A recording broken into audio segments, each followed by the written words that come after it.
Next നമുക്ക് general ആയിട്ടുള്ള design procedure എന്താണെന്ന് നോക്കാം. നമ്മളിപ്പോൾ കോളം ഡിസൈൻ ചെയ്യുന്ന സമയത്ത് ആക്സിയൽ ലോഡഡ് കോളത്തിൻ്റെ ഡിസൈൻ നമ്മൾ ഓൾറെഡി ഡിസ്കസ് ചെയ്ത് കഴിഞ്ഞു. അത് നിങ്ങൾക്ക് DCS 1-ലായിരുന്നു ആക്സിയലി ലോഡഡ് കോളംസ് പഠിക്കേണ്ടായിരുന്നത്. അപ്പോൾ DCS 2-ൽ മെയിനായിട്ട് യൂണി ആക്സിയൽ ബെൻഡിങ്ങും ബൈ ആക്സിയൽ ബെൻഡിങ്ങും ഉള്ള കോളത്തിനെ പറ്റിയിട്ടാണ് നമുക്ക് പഠിക്കാനുള്ളത്. അതുപോലെ തന്നെ ഷോർട്ട് കോളംസും പഠിക്കാറുണ്ട്, സ്ലെൻഡർ കോളംസും അഥവാ ലോങ് കോളംസും നമുക്ക് പഠിക്കാനുണ്ട്. അപ്പോൾ നമ്മളൊരു ക്വസ്റ്റ്യൻ കാണുന്ന സമയത്ത് നമ്മൾ ഫസ്റ്റ് തന്നെ നമ്മൾ ഈ ക്വസ്റ്റ്യൻ ഏതാണ് എന്ന് അറിയണം. അത് യൂണി ആക്സിയൽ ബെൻഡിങ്ങിൻ്റെ ക്വസ്റ്റ്യൻ ആണോ, അതുപോലെ ബൈ ആക്സിയൽ ബെൻഡിങ്ങിൻ്റെ ക്വസ്റ്റ്യൻ ആണോ, ഷോർട്ട് കോളത്തിൻ്റെ ക്വസ്റ്റ്യൻ ആണോ, ലോങ് കോളത്തിൻ്റെ ക്വസ്റ്റ്യൻ ആണോ എന്ന് നമ്മൾ ക്വസ്റ്റ്യൻ വായിച്ചിട്ട് മനസ്സിലാക്കിയിട്ട് വേണം ഏത് ഡിസൈൻ പ്രൊസീജിയറിൽ പോകണമെന്ന് തീരുമാനിക്കാം.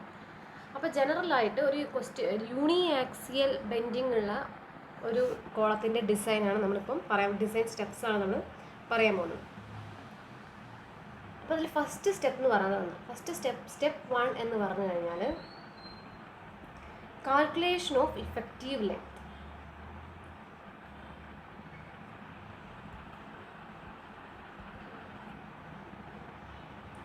കാൽക്കുലേഷൻ ഓഫ് ഇഫക്റ്റീവ് ലെങ്ത് ആണ് ഫസ്റ്റ് സ്റ്റെപ്പ്. അപ്പോൾ നമുക്ക് എൻഡ് കണ്ടീഷൻസ് തന്നിട്ടുണ്ട്. 2 എൻഡ് ഫിക്സ്ഡ് ആണ്, റീസ്ട്രെയിൻറ്റ് അഗെയിൻസ്റ്റ് റൊട്ടേഷൻ, അങ്ങനെ പറഞ്ഞിട്ടുള്ള പല കേസസ് നമ്മൾ ഓൾറെഡി ഡിസ്കസ് ചെയ്തതാണ് ഒരു ടേബുലർ ഫോമിൽ. അപ്പോൾ ആ ഏത് കേസാണ് നമുക്ക് ക്വസ്റ്റ്യനിൽ തന്നത് എന്ന് വിചാരിച്ചിട്ട് അതിനനുസരിച്ച് നമ്മൾ എന്ത് കണ്ടെത്തണം, ഇഫക്റ്റീവ് ലെങ്ത് കണ്ടെത്തണം. ഇൻ കേസ് നമുക്ക് ക്വസ്റ്റ്യനിൽ അങ്ങനെ സ്പെസിഫൈ ചെയ്തിട്ടൊന്നും പറഞ്ഞിട്ടില്ലെങ്കിൽ നമുക്ക് ഏതെങ്കിലും ഒരു കണ്ടീഷൻ അസ്യൂം ചെയ്യാം. അത് ആ ആൻസർ ഷീറ്റിൽ നമ്മൾ അത് എഴുതിയാൽ മതി. ഇതാണ് നമ്മൾ അസ്യൂം ചെയ്ത എൻഡ് കണ്ടീഷൻസ് അസ്യൂം ചെയ്തിട്ട് ഏതെങ്കിലും ഒരു എൻഡ് കണ്ടീഷൻ അസ്യൂം ചെയ്തിട്ട് നമുക്ക് അതിൻ്റെ ഇഫക്റ്റീവ് ലെങ്ത് കാൽക്കുലേറ്റ് ചെയ്യാം. ഇനി സ്റ്റെപ്പ് 2 എന്ന് പറയുന്നത് നമുക്ക് ക്വസ്റ്റ്യൻ പേപ്പറിൽ ക്വസ്റ്റ്യൻ തന്നു കഴിഞ്ഞാൽ നമുക്കത് ലോങ് കോളമാണോ ഷോർട്ട് കോളമാണോ എന്ന് ആദ്യം അറിയണം. ലോങ് കോളത്തിനൊരു ഡിസൈൻ സ്റ്റെപ്സും ഷോർട്ട് കോളത്തിനൊരു ഡിസൈൻ സ്റ്റെപ്പാണ്. സ്റ്റെപ്പ് 2 എന്ന് പറയുന്നത് നമ്മൾ അത് ലോങ് കോളമാണോ അതോ അല്ലെങ്കിൽ ഷോർട്ട് കോളമാണോ എന്ന് കണ്ടെത്തണം. അപ്പോൾ L effective by D എന്ന് പറഞ്ഞാൽ lateral dimension, least lateral dimension. Less than 12 ആണെങ്കിൽ അതിനെ നമ്മൾ ഷോർട്ട് കോളം എന്നാണ് കൺസിഡർ ചെയ്യുന്നത്. ഇനി in case L effective by D greater than or equal to 12 ആണെങ്കിൽ ലോങ് കോളത്തിൻ്റെ ഡിസൈനിലേക്ക് നമ്മൾ പോകണം. അപ്പോൾ സെക്കൻഡ് സ്റ്റെപ്പ് എന്ന് പറയുന്നത് അത് ലോങ് കോളമാണോ ഷോർട്ട് കോളമാണോ എന്ന് കണ്ടെത്തേണ്ടതാണ്. ഇനി സ്റ്റെപ്പ് 3 എന്ന് പറയുന്നത് തേർഡ് സ്റ്റെപ്പ് എന്ന് പറയുന്നത് കാൽക്കുലേഷൻ ഓഫ് എസെൻട്രിസിറ്റിയാണ്. Calculation of minimum eccentricity.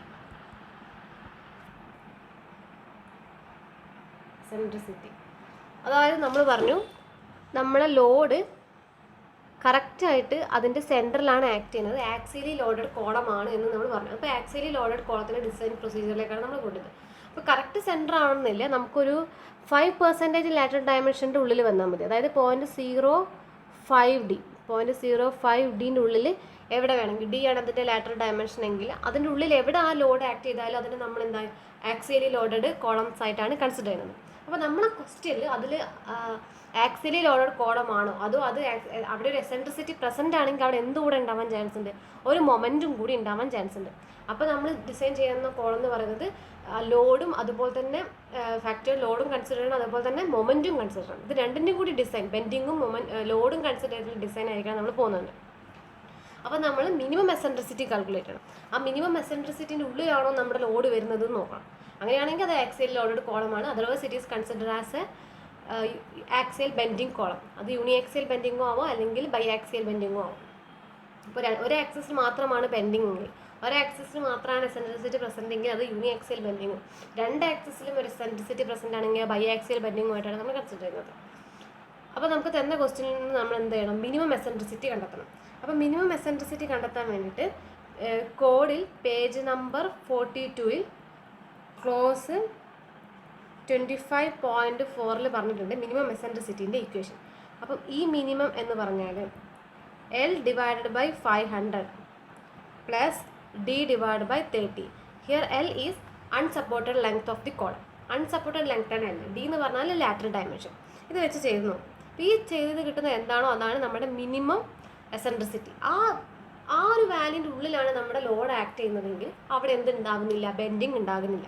ഇനി നമുക്ക് ഈ ഇക്വേഷൻ യൂസ് ചെയ്യാം, അല്ലെങ്കിൽ നമുക്ക് ഈ മിനിമം കാണാൻ വേണ്ടിയിട്ട് വേറെ അധികം ഡീറ്റെയിൽസ് ഒന്നും തന്നിട്ടില്ലെങ്കിൽ, ലെങ്ത്തും ഡിയും ഒന്നും നമുക്ക് തന്നിട്ടില്ലെങ്കിൽ നമുക്ക് ജസ്റ്റ് ഈ മിനിമം എന്ന് പറയുന്നത് 0.05D ആക്കിയിട്ട് എടുക്കാം. ലാറ്ററൽ ഡയമെൻഷൻ്റെ 5% ആയിട്ട് എടുക്കാം. അപ്പോൾ നമുക്ക് ഒന്നെങ്കിൽ ക്വസ്റ്റ്യനിൽ ഒരു കോളം ഒരു വാല്യൂസ് നമുക്ക് തരുമായിരിക്കും. അതായത് കോളത്തിൻ്റെ ഡയമെൻഷൻസ് നമുക്ക് തരുമായിരിക്കും. അല്ലെങ്കിൽ നമ്മൾ ഡി കാൽക്കുലേറ്റ് ചെയ്യാൻ വേണ്ടി നമ്മളൊരു ഡയമെൻഷൻ ഒരു കോളത്തിൻ്റെ ഒരു ഡയമെൻഷൻ നമ്മൾ അസ്യൂം ചെയ്യണം. അങ്ങനെ നമ്മൾ ഈ മിനിമം കണ്ടെത്തി. ഇനി നമ്മൾ ആക്ച്വൽ എസെൻട്രിസിറ്റി എത്രയാണെന്ന് നമുക്കറിയണം.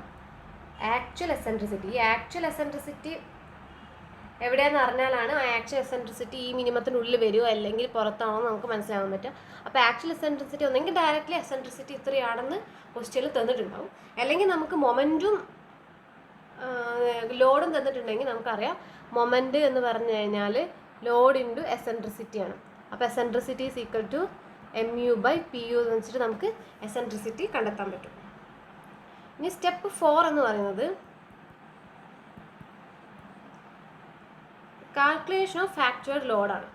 അതായത് ഇൻ കേസ് നമുക്ക് ഫാക്ച്വേർഡ് മൊമെൻ്റ് ആണ്. ഇൻ കേസ് നമുക്ക് മൊമെൻറ്റ് തന്നിട്ടില്ലെങ്കിൽ, ഫാക്ച്വേർഡ് മൊമെൻറ്റ് തന്നിട്ടില്ലെങ്കിൽ പകരം നമുക്ക് തന്നത് ഫാക്ച്വേർഡ് ലോഡും എസെൻട്രിസിറ്റിയും ആണെങ്കിൽ mu എന്ന് പറയുന്നത് നമുക്ക് കാൽക്കുലേറ്റ് ചെയ്യേണ്ട മൊമെൻറ്റ് എന്ന് പറയുന്നത് PU × E ആണ്. അതായത് നമുക്ക് എസെൻട്രിസിറ്റിയും ലോഡും തന്നിട്ടുണ്ടെങ്കിൽ നമുക്ക് അടുത്ത സ്റ്റെപ്പിൽ മൊമെൻറ്റ് കണ്ടെത്തണം. കാരണം മൊമെൻറ്റിനും കൂടി വേണ്ടിയിട്ടാണ് നമ്മൾ എന്ത് ചെയ്യാൻ പോകുന്നത്, ഡിസൈൻ ചെയ്യാൻ പോകുന്നത്. സ്റ്റെപ്പ് 5 എന്ന് പറയുന്നത് calculation of effective cover.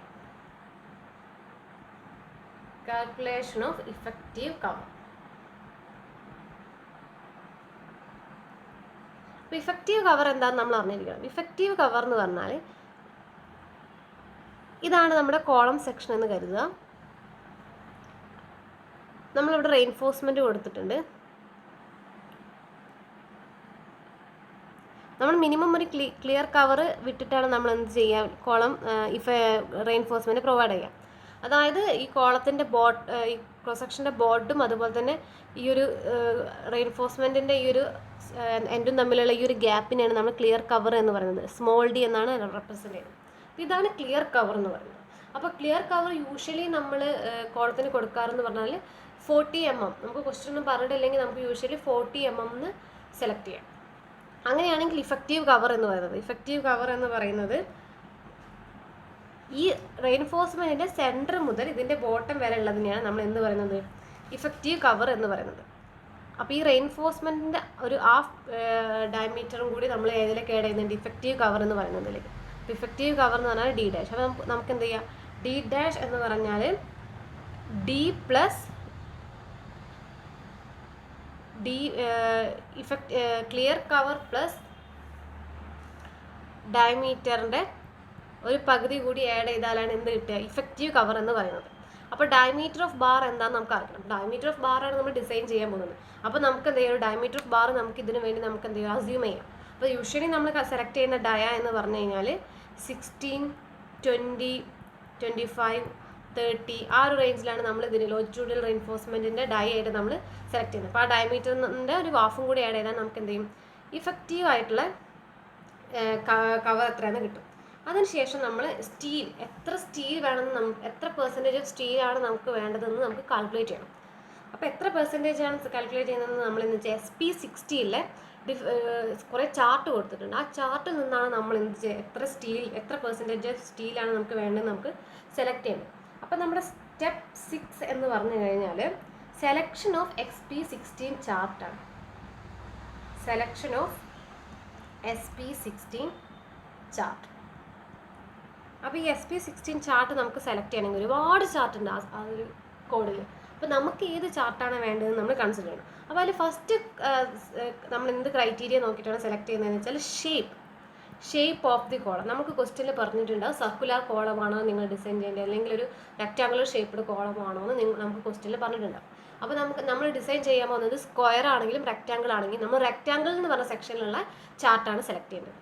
In case നമുക്ക് സർക്കുലർ ആണെങ്കിൽ നമ്മൾ സർക്കുലർ ഷേപ്പിലുള്ള വേണ്ടിയിട്ടുള്ള ഡിസൈൻ കാണിക്കുന്ന ചാർട്ടാണ് നമ്മൾ സെലക്ട് ചെയ്യുന്നത്. അപ്പോൾ ഷേപ്പ് നോക്കിയിട്ടാണ് നമ്മൾ ഫസ്റ്റത്തെ ഒരു ക്രൈറ്റീരിയ ഏത് ചാർട്ടാണ് നോക്കേണ്ടത്. അതിനുശേഷം നമ്മൾ റെയിൻഫോഴ്സ്മെൻറ്റ് ഡിസ്ട്രിബ്യൂഷൻ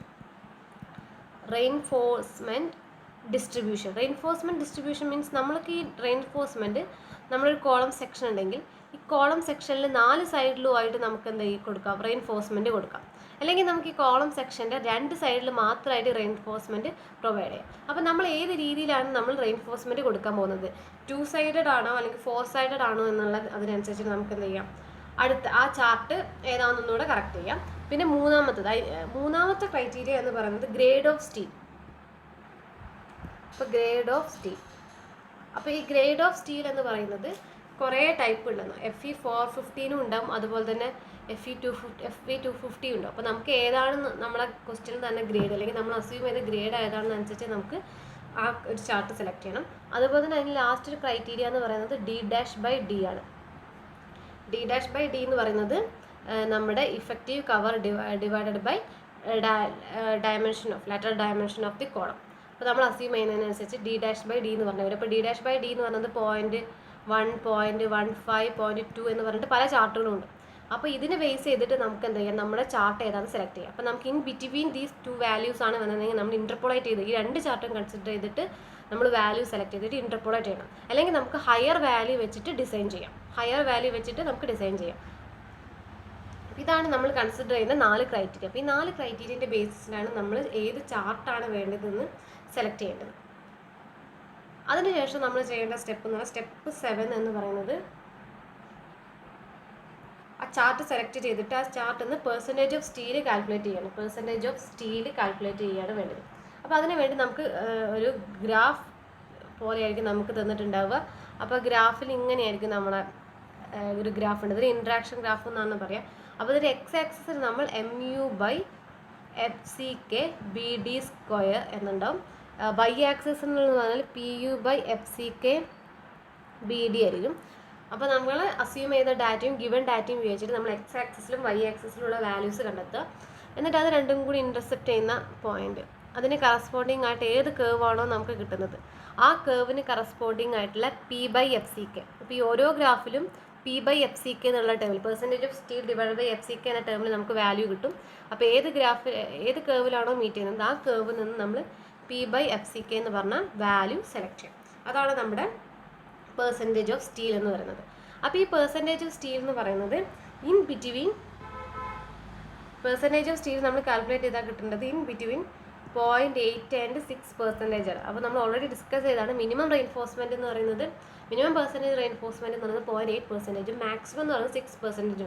അപ്പോൾ നമ്മൾ സെലക്ട് ചെയ്യുന്ന വാല്യൂ എന്ന് പറയുന്നത് ഈ 2 എണ്ണത്തിൻ്റെ ഉള്ളിലായിരിക്കും. അപ്പോൾ അതിൻ്റെ ഉള്ളിലാണ് നമുക്കൊരു വാല്യൂ കിട്ടുന്നതെങ്കിൽ നമ്മൾ ഈ ഡിസൈൻ പ്രൊസീജിയർ കറക്റ്റായിട്ടാണ് പോകുന്നതെന്ന് നമുക്ക് മനസ്സിലാക്കാം. അപ്പോൾ ഇൻ കേസ് ഈ 6% വരെ അലൗഡ് ആണെങ്കിൽ കൂടി നമ്മൾ പ്രാക്ടിക്കലി നമ്മൾ കൺസിഡർ ചെയ്യുമ്പോൾ 4% അതിൻ്റെ ഉള്ളിൽ വരുന്നതാണ് നമുക്ക് ബെറ്റർ. കാരണം 4% കൂടുതലായിട്ട് കിട്ടുകയാണെങ്കിൽ നമുക്ക് സ്പേസിങ് ഇഷ്യൂസ് വരും. ഫൈനലി നമ്മൾ റെയിൻഫോഴ്സ്മെൻറ്റ് അറേഞ്ച് ചെയ്യുമ്പോൾ 2 സൈഡിലായിട്ട് അറേഞ്ച് ചെയ്യുമ്പോൾ നമുക്ക് സ്പേസിങ് ഇഷ്യൂസ് വരും. അതുകൊണ്ട് നമ്മൾ പ്രാക്ടിക്കലി 4% കുറവാണ് നമുക്ക് നല്ലത്. അപ്പോൾ ആ ഒരു 4% ഉള്ളിൽ വരുന്ന വിധത്തിൽ നിങ്ങൾ എന്ത് ചെയ്യുക, ഡിസൈൻ ചെയ്യുക. അപ്പോൾ ഇൻ കേസ് നിങ്ങൾ 4% കൂടി വരുമെങ്കിൽ നിങ്ങൾ ഈ ക്രോസ് സെക്ഷൻ മാറ്റിയിട്ട് വീണ്ടും ഒന്ന് ആ കേവ് അനദർ ചാർട്ട് കൺസിഡർ ചെയ്തിട്ട് വേറെ പെർസെൻറ്റേജ് കൺസിഡർ ചെയ്യുന്നതായിരിക്കും നമ്മൾ. സ്റ്റെപ്പ് 8 എന്ന് പറയുന്നത് കാൽക്കുലേഷൻ ഓഫ് AST ആണ്. Calculation of AST. അപ്പോൾ P/FCK നമുക്ക് തന്നിട്ടുണ്ട്. P/FCK നമുക്ക് എത്ര പെർസെൻറ്റേജ് ആണ് തന്നിട്ടുണ്ടെങ്കിൽ നമുക്ക് എത്രയാണ് ഒരു വാല്യൂ നമുക്ക് കിട്ടിയിട്ടുണ്ടെങ്കിൽ, ഒരു ഫോർ എക്സാമ്പിൾ നമുക്ക് 2.1 ആണ് നമുക്ക് കിട്ടിയതെങ്കിൽ P നമുക്ക് കാൽക്കുലേറ്റ് ചെയ്യാം. FCK × 2.1 ചെയ്ത് കഴിഞ്ഞാൽ നമുക്ക് പെർസെൻറ്റേജ് എത്രയാണെന്ന് കിട്ടും. പെർസെൻറ്റേജ് ആണ്, ഇത് പെർസെൻറ്റേജ് ഫോമിലാണ് കണ്ടത്. അപ്പോൾ നമുക്ക് ഗ്രോസ് ഏരിയ കാണണമെങ്കിൽ നമുക്കറിയാം പെർസെൻറ്റേജ് എന്ന് പറഞ്ഞാൽ എന്താണ്, AST divided by gross area. Gross area എന്ന് പറഞ്ഞാൽ ബിയും ഡിയും ആണ് അതിൻ്റെ കോളത്തിൻ്റെ ലാറ്ററൽ ഡയമെൻഷൻ എങ്കിൽ ഇങ്ങനെയാണ് നമുക്ക് പെർസെൻറ്റേജ് കിട്ടിയിട്ടുണ്ടാവുക. ഈ ഒരു റിലേഷൻ നിന്ന് നമുക്ക് AST എത്രയാണ് കാൽക്കുലേറ്റ് ചെയ്യാം. AST എത്രയാണ് കാൽക്കുലേറ്റ് ചെയ്തെങ്കിൽ നമുക്ക് നമ്പർ ഓഫ് ബാർസ് കാൽക്കുലേറ്റ് ചെയ്യാം. നമ്പർ ഓഫ് ബാർസ് കാൽക്കുലേറ്റ് ചെയ്യാൻ AST എത്രയാണ് നമുക്ക് കിട്ടി. നമ്മൾ ഏത് ഡയമീറ്ററിലുള്ള ബാറാണ് കൺസിഡർ ചെയ്തത് നമുക്കറിയാം. അപ്പോൾ ഒരു ബാറിൻ്റെ ഏരിയ എന്ന് പറഞ്ഞാൽ π/4d² ആയിരിക്കും. അപ്പം നമ്പർ ഓഫ് ബാർസ് എത്രയാണ് വേണ്ടത് നമുക്കിതിന് കിട്ടും. അപ്പോൾ ഇത്രയുമാണ് നമ്മൾ ലോഞ്ചിറ്റ്യൂണൽ റെയിൻഫോഴ്സ്മെൻറ്റ് നമുക്കിപ്പോൾ ഏത് ഡയമീറ്ററുള്ള ലോഞ്ചിറ്റ്യൂണൽ ബാർസ് എത്ര എണ്ണം കിട്ടിയെന്ന് നമുക്ക് എത്ര എണ്ണം പ്രൊവൈഡ് ചെയ്യണമെന്ന് നമുക്ക് മനസ്സിലാക്കാം. ഇനി നമ്മൾ നെക്സ്റ്റ് എന്ന് പറയുന്നത് നമ്മളിപ്പോൾ ഈ പ്രൊവൈഡ് ചെയ്തത് ശരിയാണോ നോക്കാൻ വേണ്ടിയിട്ട് നമ്മൾ ഫസ്റ്റ് തന്നെ ASTൻ്റെ പെർസെൻറ്റേജ് നോക്കും. നേരത്തെ പറഞ്ഞ കാര്യം തന്നെ ASTൻ്റെ പെർസെൻറ്റേജ് നോക്കുന്ന സമയത്ത് അത് എവിടെ വരണം, 0.8-ൻ്റെയും 4%-ൻ്റെയും ഉള്ളിൽ വരണം. 6% ആണെങ്കിലും പ്രാക്ടിക്കലി 4% ആണ് പറയുന്നത്. ഇതിൻ്റെ ഇടയിലാണ് വരുന്നതെങ്കിൽ ഈ ഡിസൈൻ ചെക്ക് ചെക്ക് ഓക്കെയാണ്. അതായത് പേജ് നമ്പർ 48 ക്ലോസ് 26.5.31 എന്ന് ഇത് കൊടുത്തിട്ടുണ്ട്. അതുപോലെ തന്നെ നമ്മൾ എന്താണ് ചെക്ക് ഫോർ സ്പേസിങ്, സ്പേസിങ്ങും നമ്മൾ ചെക്ക് ചെയ്യണം. അതായത് ഫൈനലി നമ്മൾ റെയിൻഫോഴ്സ്മെൻറ്റ് എല്ലാം കാൽക്കുലേറ്റ് ചെയ്തതിന് ശേഷം റെയിൻഫോഴ്സ്മെൻറ്റ് ഈ 2 സൈഡിലായിട്ട് നമ്മൾ അറേഞ്ച് ചെയ്യും. അതുപോലെ ഇവിടെയും 2 സൈഡിലായിട്ട് അറേഞ്ച് ചെയ്യും. അപ്പോൾ ഫൈനലി നമുക്ക് ഈ 2 ലോഞ്ചിറ്റ്യൂഡൽ ബാർസ് തമ്മിലുള്ള ഒരു ക്ലിയർ ഗ്യാപ്പ്, ഈ ക്ലിയർ ഗ്യാപ്പ് ആവശ്യത്തിന് ഉണ്ടായിരിക്കണം. ഇത് ഒരു പരിധിയിൽ കൂടുതൽ കുറഞ്ഞു പോയി കഴിഞ്ഞാൽ നമ്മൾ കോൺക്രീറ്റ് ഒക്കെ ഇതിനുള്ളിലേക്ക് ഇറങ്ങിച്ചെല്ലാൻ പറ്റാത്ത വിധത്തിലായിപ്പോകും. അപ്പോൾ അത് അതിൻ്റെ കോളം സെക്ഷൻ്റെ സ്ട്രെങ്ത് വീക്കനിങ്ങിന് കാരണം. അപ്പോൾ ഈ ക്ലിയർ ഗ്യാപ്പ് എന്ന് പറയുന്നത് ഒരു മിനിമം വാല്യൂവിനേക്കാളും കൂടുതലായിരിക്കണം. ആവശ്യമായ സ്പേസിങ് നമുക്ക് അവിടെ പ്രൊവൈഡ് ചെയ്യാൻ പറ്റുന്നുണ്ടോ എന്ന് നമ്മൾ ചെക്ക് ചെയ്ത് നോക്കണം. ഈ 2 ചെക്കും ഓക്കെ ആണെങ്കിൽ നമ്മൾ ചെയ്ത ഡിസൈൻ എന്താണ്, കറക്റ്റാണ്. അപ്പോൾ ഈ ഒരു ചെക്ക് എന്ന് പറയുന്നത് പേജ് നമ്പർ 48 ക്ലോസ് നമ്പർ 26.3.2 എന്ന് 2-ൽ പറയുന്നുണ്ട്. അപ്പോൾ ഈ ഒരു മിനിമം ഗ്യാപ്പ് എന്ന് പറയുന്നത് ഒന്നെങ്കിൽ നമ്മൾ കൊടുത്ത ലോഞ്ചിറ്റ്യൂഡൽ ബാറിൻ്റെ ഡയമീറ്ററിനേക്കാളും കൂടുതലായിരിക്കണം. ഫോർ എക്സാമ്പിൾ നമ്മൾ 20 സെൻറ്റിമീറ്ററുള്ള ഒരു 20 mm ഉള്ള ഉള്ള ബാറാണ് നമ്മൾ കൊടുത്തെങ്കിൽ ഈ ഒരു ഗ്യാപ്പ് എന്ന് പറയുന്നത് 20 mm കൂടുതലായിരിക്കണം. അല്ലെങ്കിൽ ഒരു 5 mm more than nominal size of the aggregate. നമ്മൾ യൂസ് ചെയ്ത അഗ്രിഗേറ്റിൻ്റെ സൈസിനേക്കാളും 5 mm കൂടുതലായിരിക്കണം. ആ 2 വാല്യൂ കൺസിഡർ, അത് ഏതാണോ വലിയ വാല്യൂ അതിനേക്കാളും കൂടുതലായിരിക്കണം നമ്മുടെ ക്ലിയർ ഗ്യാപ്പ്. അപ്പോൾ ഈ പേജ് നമ്പർ 48-ൽ ആ കാര്യം കറക്റ്റായിട്ട് പറയുന്നുണ്ട്. അപ്പോൾ ഇത് 2 ഓക്കെ ആണെങ്കിൽ നമ്മൾ ഇപ്പോൾ ലോഞ്ചിറ്റ്യൂഡൽ റെയിൻഫോഴ്സ്മെൻറ്റ് ഡിസൈൻ ഓക്കെയാണ്. അത് കഴിഞ്ഞിട്ട് സ്റ്റെപ്പ് 9 ആയിട്ട് നമ്മൾ ചെയ്യേണ്ടത് എന്താണെന്ന് വെച്ചാൽ design of lateral tie. Design of lateral tie നമ്മൾ പറയുന്നത് പേജ് നമ്പർ 49 ക്ലോസ് 26.5.32-ൽ പറയുന്നുണ്ട് ഡിസൈൻ ഓഫ് ലാറ്ററൽ ടൈ. അപ്പോൾ നമുക്കിപ്പോൾ ഹെലിക്കൽ ആയിട്ടാണ് നമ്മളത് കൊടുക്കുന്നതെങ്കിൽ അതും അതിൽ പറയുന്നുണ്ട്. ഇപ്പോൾ സാധാരണ രീതിയിൽ ടൈബാസ് നമ്മൾ കൊടുക്കുന്നതാണെങ്കിൽ അതിനെ പറ്റിയിട്ട് പേജ് നമ്പർ 49-ൽ പറയുന്നുണ്ട്. അപ്പോൾ അത് പ്രകാരം അതിൻ്റെ മിനിമം ഡയ എന്ന് പറയുന്നത് ഒന്നെങ്കിൽ 1/4 ഓഫ് ഡയ ഓഫ് ലോഞ്ചിറ്റ്യൂഡിനൽ ബാറിൻ്റെ ഡയമീറ്ററിൻ്റെ 1/4 കൊടുക്കണം, അല്ലെങ്കിൽ 6 mm കൊടുക്കണം. ഇതിൽ ഗ്രേറ്റർ ആയിട്ട് വേണം നമ്മൾ എന്ത് പ്രൊവൈഡ് ചെയ്യാൻ വേണ്ടിയിട്ട്, ഈ ലാറ്ററൽ ടൈൻ്റെ മിനിമം ഡയമീറ്റർ നമ്മൾ കൊടുക്കാൻ വേണ്ടത്. അപ്പോൾ സാധാരണ രീതിയിൽ 6 mm-ൽ കൂടുതൽ, 6 mm-ൽ കുറവാണെങ്കിൽ നമ്മൾ 6 mm കൊടുക്കും. പിന്നെ 6 mm കൂടുതലാണെങ്കിൽ നെക്സ്റ്റ് വാല്യൂ എന്ന് പറയുന്നത് നമുക്ക് ടൈൻ്റെ നെക്സ്റ്റ് സൈസ് എന്ന് പറയുന്നത് 8 mm ആണ്. അപ്പോൾ നമ്മൾ ജനറലി കൊടുക്കുന്ന സമയത്ത് ഒന്നെങ്കിൽ 6 mm അല്ലെങ്കിൽ അതിൽ കൂടുതലാണെങ്കിൽ 8 mm എന്നുള്ള റേഞ്ചിലാണ് സാധാരണ ഡിസൈനിൽ വരാറുള്ളത്. അത് കഴിഞ്ഞിട്ട് നമുക്ക് അതുപോലെ തന്നെ അതിൽ ഡയ അല്ലെങ്കിൽ പിച്ച്, ഈ ഒരു ട്രാൻസ്വേഴ്സ് ബാറിനെയാണ് നമ്മൾ ടൈബാസ് എന്ന് പറയുന്നത്. ഈ ലോഞ്ചിറ്റ്യൂഡൽ ബാറിനെ തമ്മിൽ കണക്ട് ചെയ്ത് പിടിക്കാൻ വേണ്ടി നമ്മൾ ട്രാൻസ്വേഴ്സ് ഡയറക്ഷനിൽ കൊടുക്കുന്നതാണല്ലോ ഈ ടൈ ബാർ.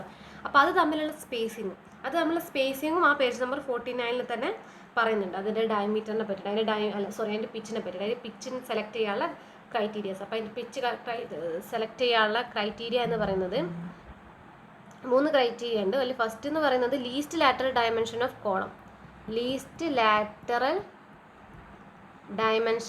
കോളം.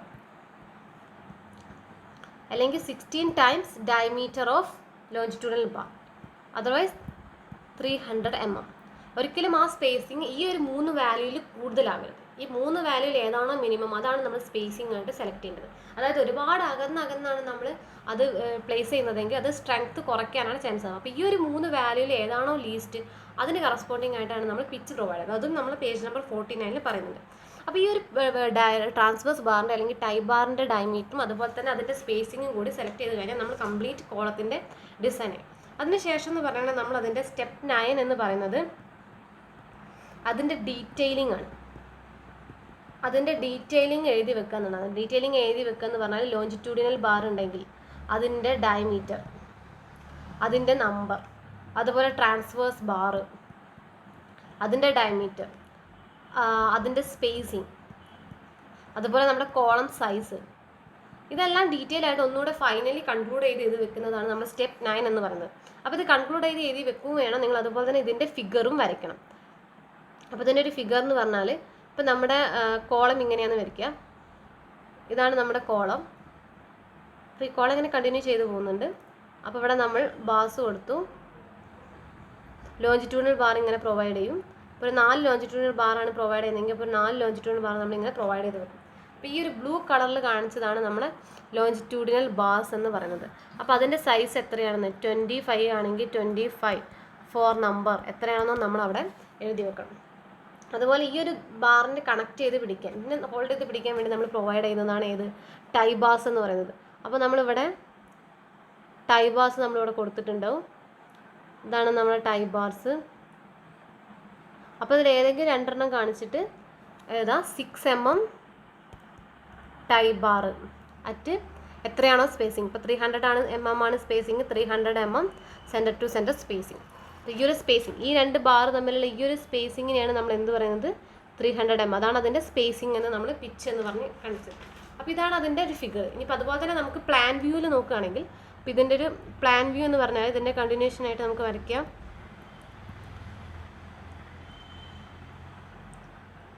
ഇതാണ് നമ്മുടെ കോളം സെക്ഷൻ. ഈ കോളം സെക്ഷൻ നമ്മളൊരു ബിയും നമ്മളൊരു ഡിയും സെലക്ട് ചെയ്തിട്ടുണ്ടാവും.